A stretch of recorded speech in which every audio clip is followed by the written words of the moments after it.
தீமைக்கு தீமையையும் உதாசனத்திற்கு உதாசனத்தையும் சரிகட்டாமல் அதற்கு பதிலாக ஆசீர்வாதங்களை சுதந்தரிக்கும்படி அழைக்கப்பட்டவர்கள் என்று அறிந்து ஆசீர்வதியுங்கள்.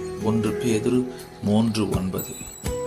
பிரியமானவர்களே, நீங்கள் யார் என்பதை அறிந்து கொள்ளுங்கள்.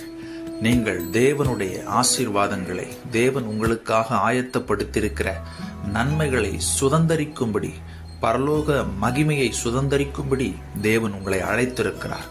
ஆகையால் உங்களுக்கு விரோதமாக தீமைகளை பலர் செய்யலாம், உதாசனப்படுத்தலாம், பலவிதமான பிரச்சனைகளை உங்களுக்கு ஏற்படுத்தலாம். நீங்கள் பதிலுக்கு பதில் செய்யாமல், அதற்கு சரிகட்டாமல், நீங்கள் அமைதலாய் பொறுமையாய் ஜெபத்தோடு இருக்கும்போது ஆசீர்வாதங்களை பெற்றுக்கொள்வீர்கள். உங்கள் அழைப்பை நீங்கள் நிறைவேற்றுகிறீர்கள். கர்த்தர் தாமே உங்களை ஆசீர்வதிப்பாராக.